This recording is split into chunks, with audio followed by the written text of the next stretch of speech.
시작하겠습니다. 시작하기 전에 아까 실강 문제 5회 문제를 풀었는데 제가 하나를 빠뜨리고 넘어갔었나 봐요. 그거는 이제 바로 하고 넘어갈게요. 5회 문제 보시면 10번 문제를 제가 빠뜨렸었죠. 자, 위원회 조직은 한 개인이 조직을 이끌어갈 준비가 되어 있지 않는 관리상의 과도기인 조직의 효과적인 조직이다. 맞는 문장이죠. 그래서 위원회 조직 동그라미 해보세요. 그럼 한 개인이부터 시작해서 이런데 효과적인 조직은 어떤 조직인가로 해서 답까지 위원회 이런 형태로 문제는 얼마든지 바뀔 수 있습니다. 네, 죄송하고요. 빠뜨려서. 자, 그 다음에 이번 시간에는 264페이지 환자 분류 체계입니다. 자, 환자 분류 체계는요, 정의가 가장 많이 나와요. 자, 그래서 정의. 간호 의존도에 따라서 환자가 요구하는 의존도에 따라서 시간, 양, 복잡성에 따라서 환자를 분류하는 방법이라는 것이고요. 그 다음에 3번 별표. 환자 간호를 요구도가 먼저 나오죠. 그래서 환자를 분류해요. 그래서 그 분류군에 따라서 시간 계산해서 그 다음에 별표. 간호 인력 산정에 근거로 사용되는 도구예요. 그래서 앞에 환자 분류 방법 도구로 사용되는 게 무엇이냐 이러면서 실제 기출로도 나왔었죠. 그래서 답을 환자 분류 체계로 하는 것들. 그래서 정의 개념들을 기억하시면 좋습니다. 그래서 1번과 3번은 기억해 주시면 좋겠고요. 그래서 민상에서 간호 인력을 산정하고 배치하기 위해서 가장 보편적으로 사용하는 환자 분류 방법이 뭐냐? 그랬을 때 환자 분류 체계로 답을 하시면 되겠습니다. 목적은요. 1번 별표요. 환자들의 간호 요구를 다양하게 합리적으로 결정해서 그 다음부터 별표 간호 인력 산정, 배치, 병원 표준화 실현에 이걸 활용할 수 있다라는 것입니다.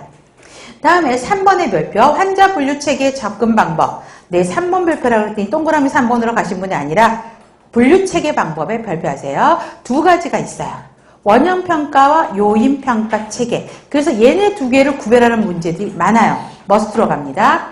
자, 원형평가는요. 자, 기억에서 동그라미 한다면 주관적이다. 동그라미. 전형적인 특성. 동그라미. 니은에서도 보면 군별 전형적인 특성. 동그라미. 디귿에서 열거된 간호행위의 유사성. 동그라미 하세요. 자, 그러면 여러분 보세요.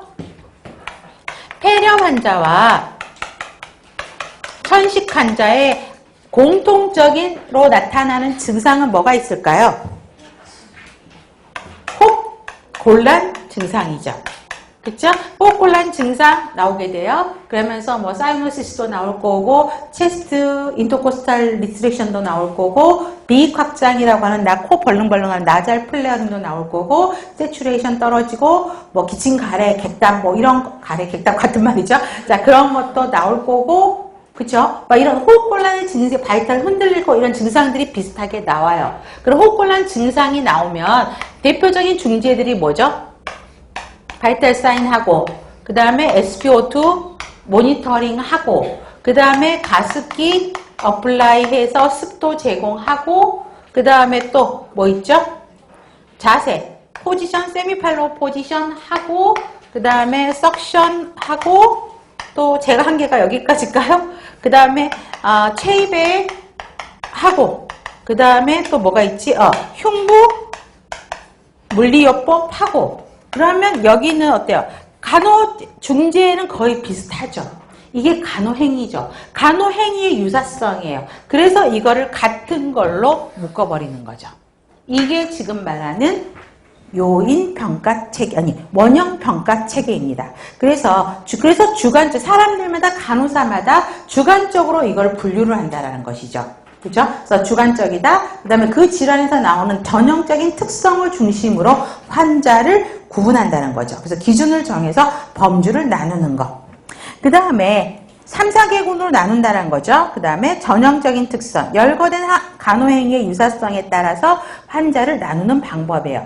장점은 간호행위의 유사성 공통점들을 갖고 나눈 거기 때문에 사용하기 쉽고 시간 소모도 적어요. 단점은 환자 분류에서 정확성? 왜? 간호사마다 이거를 나눌 수도 있고, 같은 그룹으로 넣을 수도 있고, 다른 그룹으로 넣을 수 있기 때문에, 그죠? 정확성, 객관성이 부족할 수밖에 없다라는 거죠. 왜냐하면 환자 특성 자체가 굉장히 광범위한 영역을 가지고 있기 때문에, 간호사들마다 이거 나누는 게 이게 공통적이다, 다르다라고 나눌 수밖에 없는 단점들이 있다라는 거죠. 그래서 5개 범주로 나눠져 있습니다. 그래서 첫 번째가 급성, 두 번째가 급성의 만성, 세 번째는 만성의 불구, 네 번째는 만성의 불구인데 집에서 머무를 수 없는 환자, 기관으로 오는 거죠. 그 다음에 5번째가 말기, 웰다잉 하는 단계죠. 그래서 아주 난이도 하 문제는 이 범주 5개를 물어보는 문제도 있어요. 근데 그런 문제는 나오면 진짜 요거도 먹을 거예요. 그죠? 그래서 일단 5개 범주로 나눈다라고 보시면 될 것 같아요.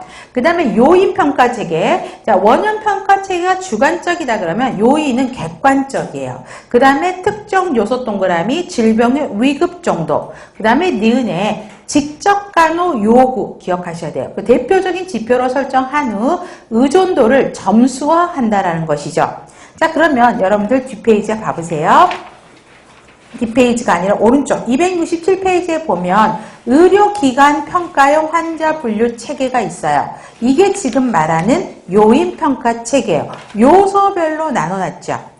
요소로 나누고 1번부터 8번 이런 게 요소인 거고요. 그 다음에 각각의 행위에 대해서 그쵸? 나눠지게 되죠. 직접 간호 요구도가 어떻게 되냐고요. 스스로 할 수 있느냐, 부분적인 도움이 되느냐, 침대에서 하느냐, 아니면 토탈로 해야 되느냐에 따라서 수적 가치나 비중을 매기는 거예요. 그러면 왼쪽에 디귿번 봐보세요. 각 요소는 하부 요소로 나눠지고 그 하부 요소의 동그라미 수적인 가치나 비중을 매긴다고요. 그래서 여기 점수를 1점, 2점, 3점, 4점으로 비중을 매겨서 표준 시간을 정해 놓는 것입니다. 그래서 뒷페이지 봐보세요. 총 12개 요소에 한해서 나눠지게 되죠. 이 환자 분류 체계는 일반 병동 중심으로 만들어져 있어요. 그래서 4점 체계로 만들어져 있기 때문에 12개 군인이가 토탈 48점이겠죠. 점수가 많을수록 위험도는, 환자의 중증도는 올라가겠죠. 그렇죠? 뭐 그런 흐름만 알고 계시면 될 것 같고요. 이 요소 12개를 외울 필요는 없어요. 그냥 눈으로 보시기 쉽게 여러분들한테 드렸어요. 그래서 일반 병동 대상은 4점 척도다. 그 다음에 그래서 몇 군으로 분류가 돼 있어요? 268페이지에 보면 4군으로 되어 있죠. 그래서 4군 척도로 그러니까 4점 척도로 4군으로 되어 있다 기억하시면 좋겠고요. 그 다음에 현재 중환자실 ICU는요. 6점 척도예요. 그래서 6점 척도 6군으로 분류가 되어 있다는 흐름만 아셔도 될 것 같고 이런 거는 나오지는 않을 겁니다. 자, 그래서 장점. 객관성이 있고 정확하죠. 왜? 하부 요소로 따라서 가중치, 비중치를 둬서 점수화를 했기 때문에 훨씬 더 정확해요. 단점은 이거를 다 환자를 자세히 분석해야 되죠. 그렇기 때문에 시간이 많이 소요된다라는 단점이 있다라는 것입니다. 그래서 요년평가의 기억니은 디귿, 요인평가의 기억니은 디귿은 꼭 외우시고 이걸 가지고 요인평가냐 원년평가라느냐 이걸